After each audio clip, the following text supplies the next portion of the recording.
আপনাদের বিগত দিনের এমপি ব্যারিস্টার সুমন ভাই আমার বন্ধু, ঠিক নেই?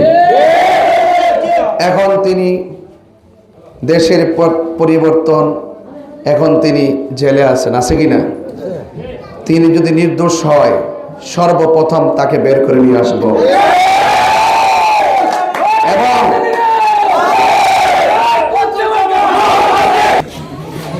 আসসালামু আলাইকুম,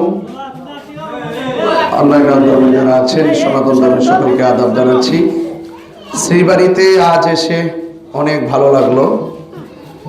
আপনারা যে বক্তব্যগুলো রেখেছেন, আমি আপনাদের বক্তব্যে অত্যন্ত খুশি হয়েছি এবং আপনাদের বক্তব্যে আমি অনেক সাহস পেয়েছি। কারণ আপনারা দেশকে ভালোবাসেন, দেশের মানুষকে ভালোবাসেন। আমরা স্বাধীনতার সপক্ষে, আমরা যে বসবাস করছি, আমাদের একটাই টার্গেট, সেটা হলো নিরাপত্তা এবং শান্তি। আমাদের জীবন কেউ এসে কিন্তু আমার ঘরে ঘরে খাবার দিয়ে যায় না। আমরা একটু নিরাপদ চাই, শান্তি চাই, রাস্তাটা যেন একটু ভালো হয়, যার যে উপাসনালয়গুলো আছে সেগুলো যেন সুন্দরভাবে চলে। এই জন্যই তো প্রতিনিধি, ঠিক না? এই প্রতিনিধিকে এর বাইরে কোনো কাজ আছে?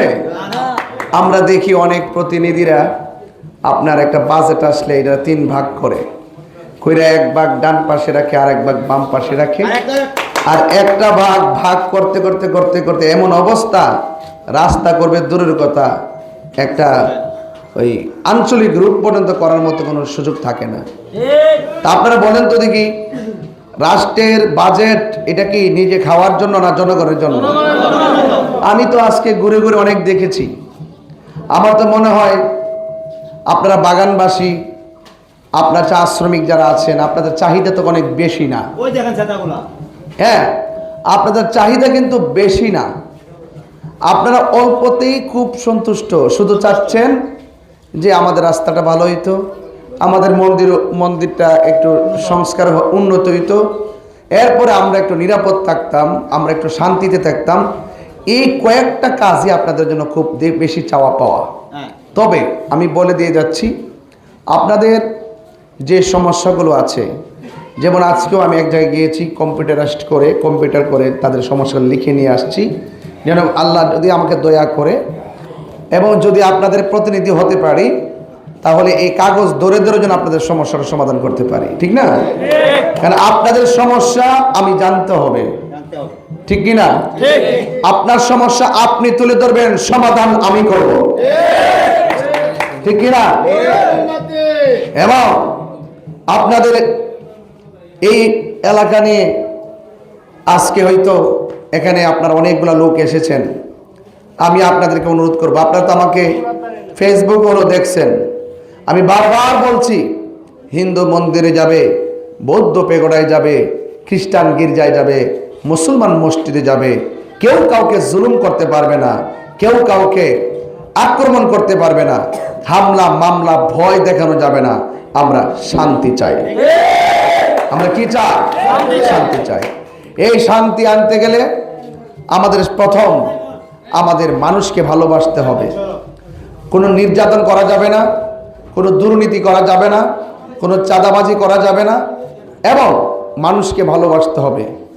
রাজনীতি হলো মানুষের জন্য, রাজনীতি মানুষের জন্য। যদি আমরা মানুষের কল্যাণে কাজ করতে না পারি, তাহলে আমরা বিবেকের কাছে সবসময় অপরাধী হয়ে থাকব। এই জন্য আমার এলাকাবাসী যারা আছেন সকলকে আমি ধন্যবাদ জানাই এবং আমি আশা করছি আপনাদের যে দাবিগুলো আছে, এই দাবিগুলো শতভাগ যদি আমাকে আপনারা নির্বাচিত করেন, একটা চাহিদাও অপূর্ণ থাকবে না, সবগুলো শতভাগ আমি পালন করব। আপনাদের বিগত দিনের এমপি ব্যারিস্টার সুমন ভাই আমার বন্ধু, ঠিক নেই? এখন তিনি দেশের পরিবর্তন, এখন তিনি জেলে আছেন, আছে কি না?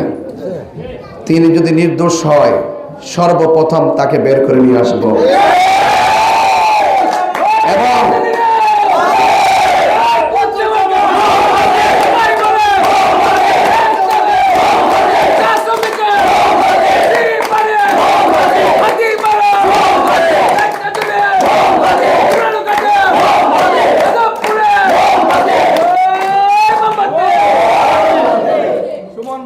আমি কি বুঝাইতে পারছি আপনাকে? বুঝাইতে পারছি কিনা? আর আপনাদের যে সমস্ত কাজগুলো বাকি আছে, অপূর্ণ আছে, সবগুলো কাজ যদি আমি আসতে পারি, একটা কাজ বাদ থাকবে না, একটা কাজ অপূর্ণ থাকবে না, সবগুলো আমি অক্ষর অক্ষরে পালন করে আপনাদের মনের ঘরে ভালোবাসার ভিত্তিতে জায়গা করে দিব। আপনার আমার প্রতি বিশ্বাস আছে? হ্যাঁ, বিশ্বাস আছে। আমি বড় বড় আশ্বাস দিব না, এমন কাজ করব যেন আপনারা আমাকে বিশ্বাস করেন। আমি বিশ্বাসী হয়ে থাকতে চাই। সবাই আমার জন্য দোয়া করবেন এবং পাশে থাকবেন, এবং যে কোনো সমস্যা হলে আমাকে জানাবেন। আপনাদের পাশে আছি, আপনাদের পাশে থাকব। কোনো মামলা, কোনো হামলা, কোনো ধরনের ভয় ভীতিতে আপনাদের কোনো ধরনের হামলা মামলা দিয়ে কিছুই করতে পারবে না। আমি আপনাদের সাথে আছি। বিশ্বাস আছে তো আপনাদের? বিশ্বাস আছে তো? সবাই ভালো থাকবেন, আমার জন্য দোয়া করবেন। শ্রীবাড়ির সবাই ভালো থাকুক, সুস্থ থাকুক, শান্তিতে থাকুক। জয় হোক মেহনতি মানুষের, জয় হোক চা শ্রমিকের, জয় হোক মোমবাতি প্রতীকের।